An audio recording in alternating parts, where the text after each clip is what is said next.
Dando sequência com as nossas palestras, convidamos agora a doutora Juliana Ramalho, por favor, que vai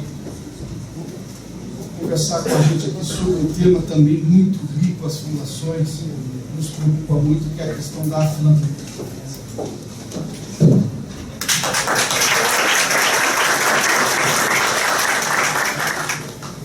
Boa tarde. Alguns desistiram de assistir a advogada falando? Eu vi as pessoas saindo. E além de tudo, meu pendrive não está funcionando, mas tudo bem, eu vou tentar ser bem didática com você. Queria agradecer o convite na pessoa do Dr. Fernando.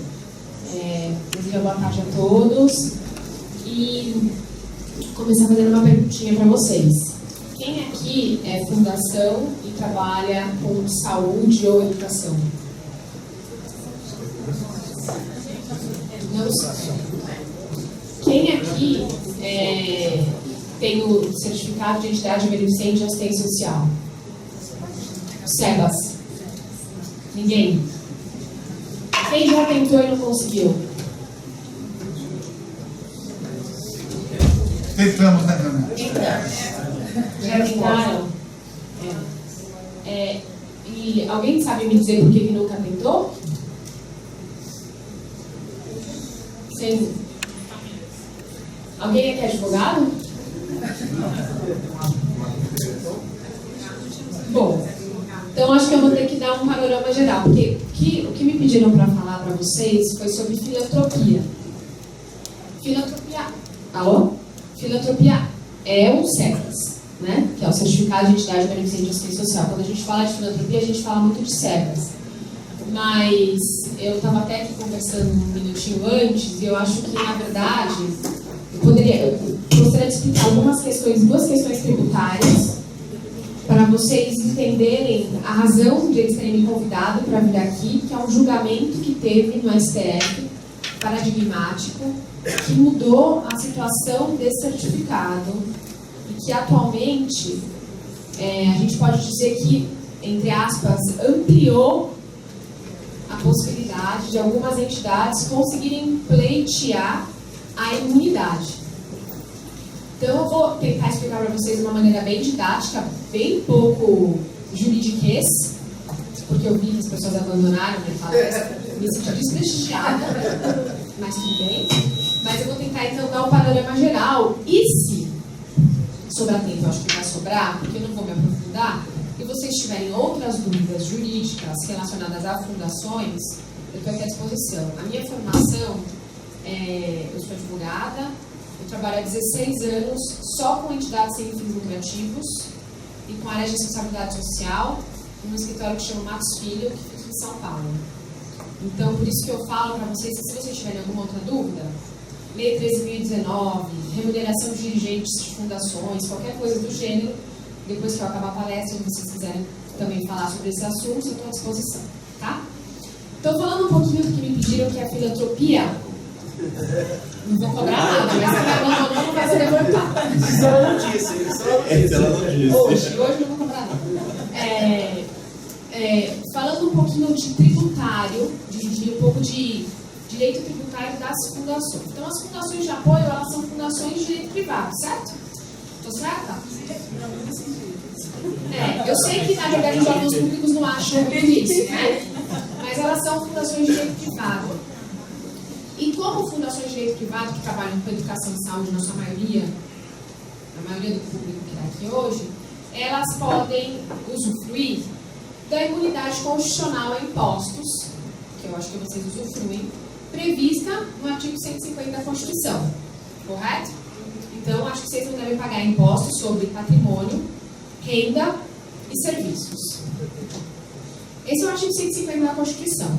E quando você fala desse artigo, as pessoas têm muita tranquilidade em dizer que a lei que regulamenta esse artigo da Constituição é uma lei complementar, que é o Código Tributário Nacional. O Código Tributário Nacional estabelece que, para usufruir deste benefício constitucional, que é não pagar impostos sobre patrimônio, renda e serviços, você tem que cumprir 3 requisitos.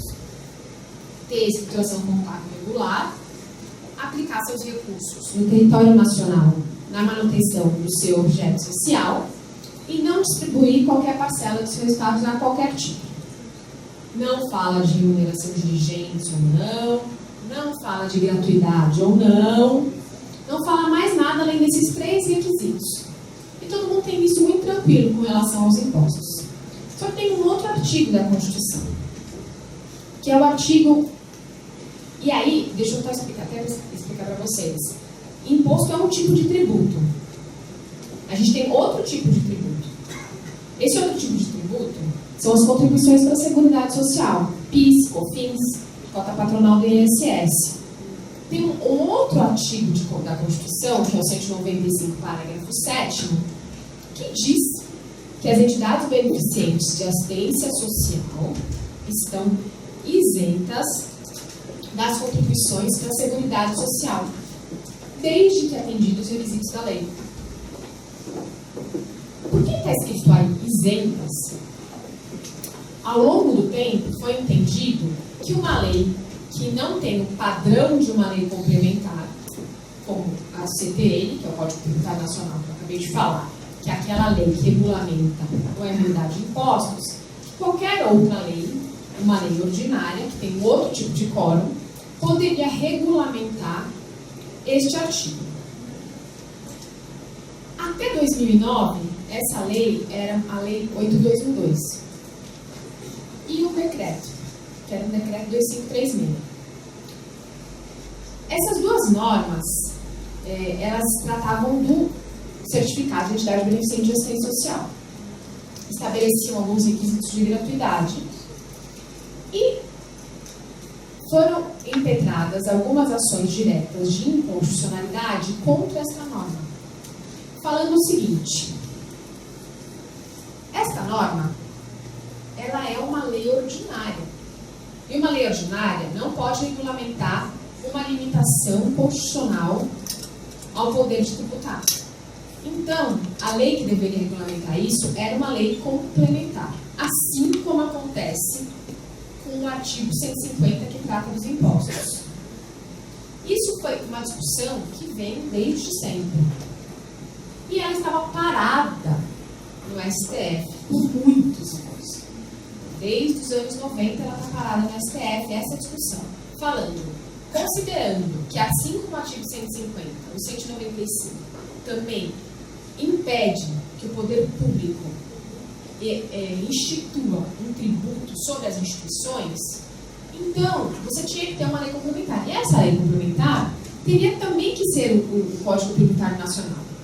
E não uma outra lei que estabelecia que você tinha que ter certificado de entidade beneficente de assistência social, dar bolsa de estudos, atender não sei quanto de estudos, enfim.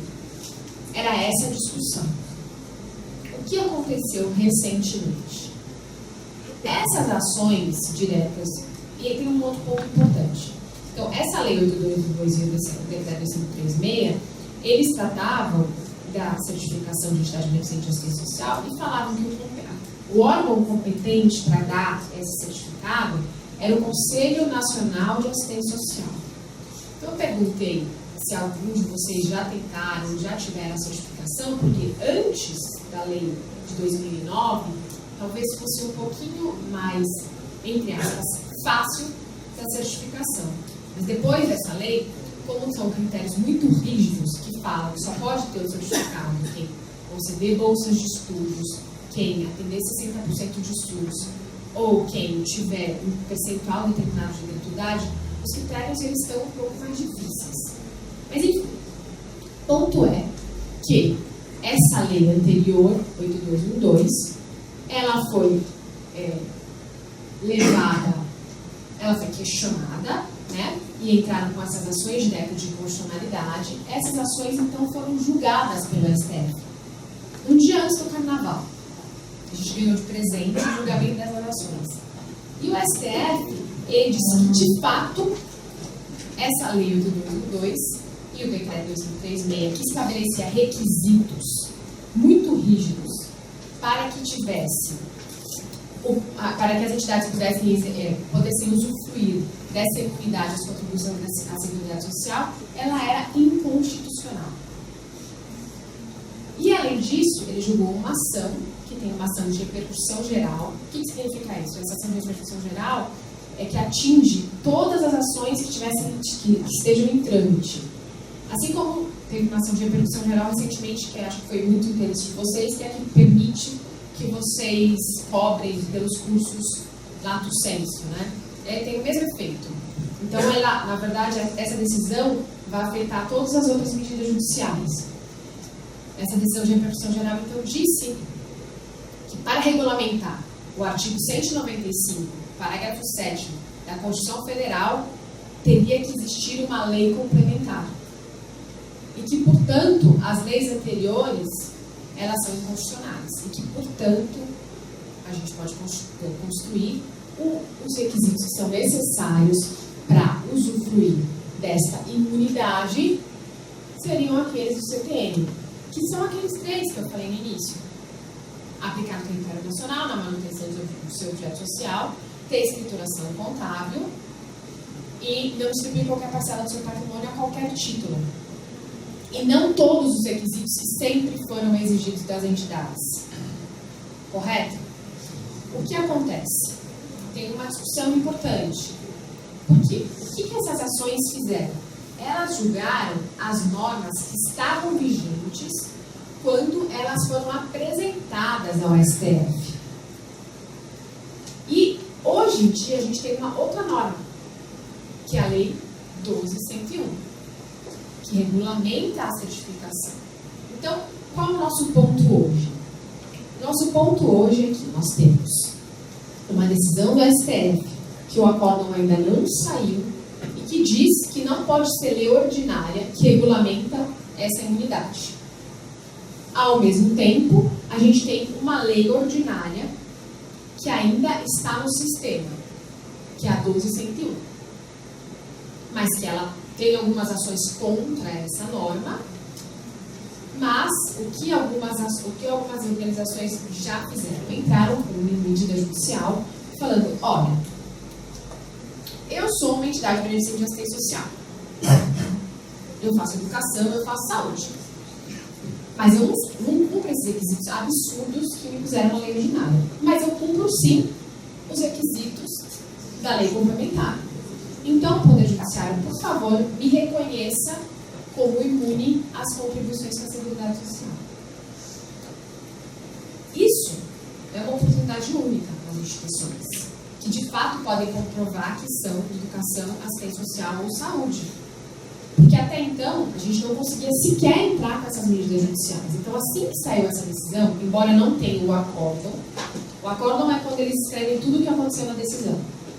Embora não tenha o acórdão que estabeleça certinho o que aconteceu nesse julgamento, muitas entidades já entraram com medidas judiciais questionando o cumprimento da lei ordinária e pedindo ao Poder Judiciário que as declare imunes.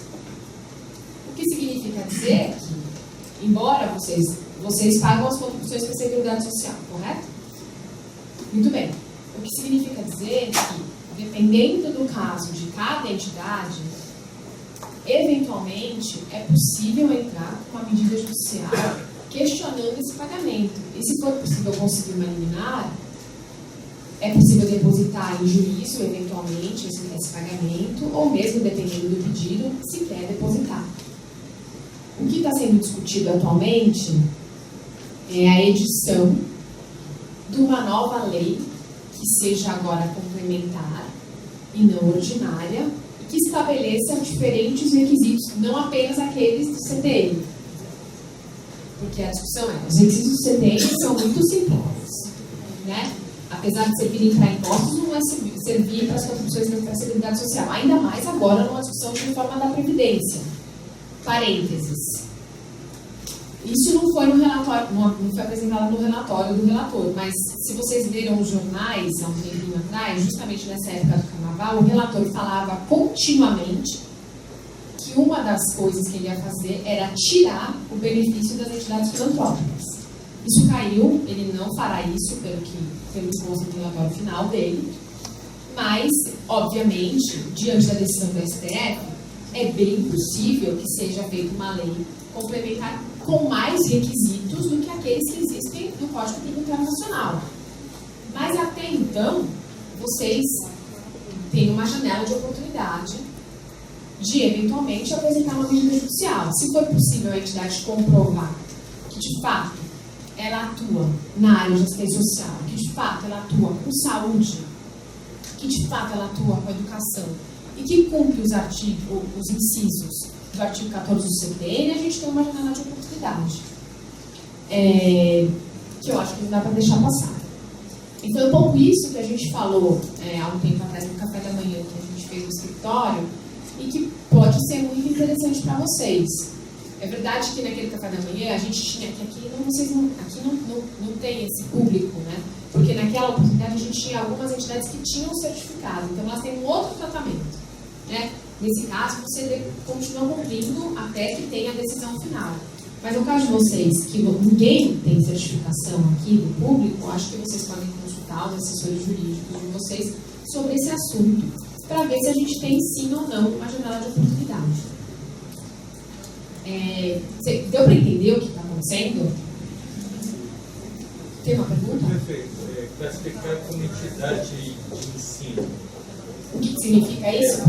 Então, pela lei que fala do SEBAS, ela fala que você tem que, se a gente for aplicar a lei que trata da certificação, ela fala que você tem que ser uma entidade de educação formal. Então, ela fala que você tem que ter ou ensino médio ou ensino superior. Obviamente, uma fundação de apoio não tem isso. Mas as decisões do STF sobre educação, o que é uma entidade de educação, são decisões amplas, que consideram até mesmo entidades de cultura como entidade de educação. Tem decisões para todo gosto com relação à educação. Assim, por isso que eu digo que a gente tem uma oportunidade, porque agora a gente tem uma lei que define o que é educação, mas é uma lei ordinária.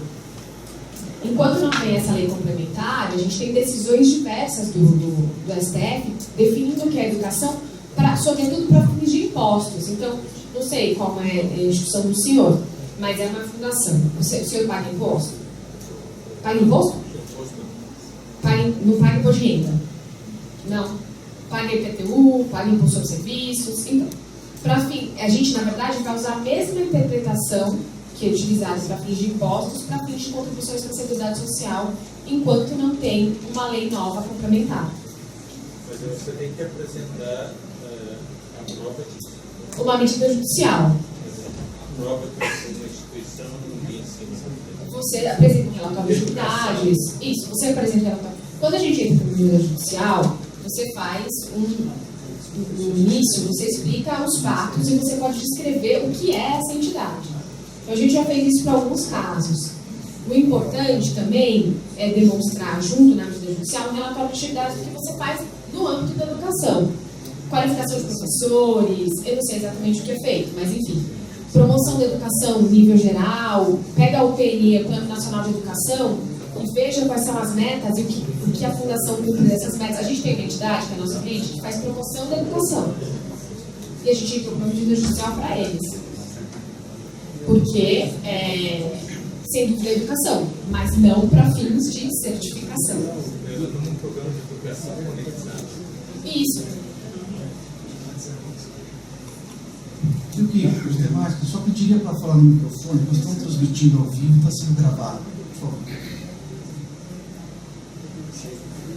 Vocês têm mais alguma pergunta sobre essa temática de imunidade?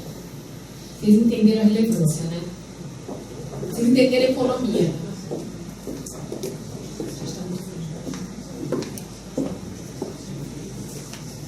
Boa tarde.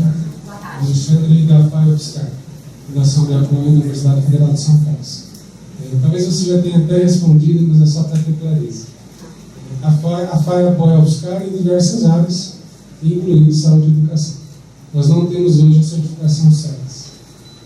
Quando você fala da imunidade, você está dizendo que eu posso ter imunidade para todas essas áreas ou somente para a saúde e educação? Eu teria que ter um controle em paralelo de quais projetos são de saúde, são de educação, para poder ter a diretriz se eu tenho que recolher ou não esses impostos da Seguridade Social. eu imagino que não dê para... Vocês são uma única entidade, certo? Então, não dá para separar. Mas o ponto é, e eu faço de novo a pergunta, para fins de impostos, você recolhe imposto sobre a renda? Eu imagino que não, porque não importa. Mesmo você sendo isento, você não recolhe. Você recolhe imposto sobre patrimônio? Imposto sobre serviços? Então, se a entidade consegue demonstrar que ela é imune aos impostos sobre patrimônio, renda e serviços, na medida em que ela... Porque você só é imune a esses impostos sobre patrimônio, renda e serviços se você consegue demonstrar que você é de educação, assistência social ou saúde e que você de fato cumpre os requisitos do CTI. Então, considerando que você cumpre tudo isso, considerando que a lei ordinária foi declarada inconstitucional e que a lei complementar que regulamenta a limitação, hoje em dia, constitucional poder de tributar, é apenas o CPN, existe uma chance de você conseguir também deixar de pagar as contribuições para a Seguridade Social só cumprindo os requisitos do CPN. E aí é para a entidade, não para as áreas de assistência social e educação. O que eu falei é uma conta muito cara para o governo. Então, eles vão correr para fazer uma lei que, de fato, regulamente, uma lei complementar, que regulamente esse artigo 195. Então, a gente tem uma janela. É que muitas entidades não sabem que a gente tem essa janela. Mas, hoje em dia, a gente tem uma janela de oportunidade. Pode ser que detecte, você tenha que entrar com a medida judicial e cabeça de juiz, a gente sabe. Pode funcionar ou pode não funcionar. Mas tem muitos argumentos para que consiga também a imunidade e as contribuições para a Seguridade Social da entidade como um todo.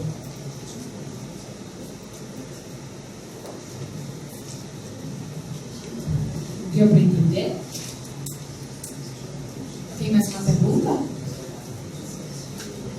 Vocês têm alguma outra dúvida com relação a outra temática jurídica?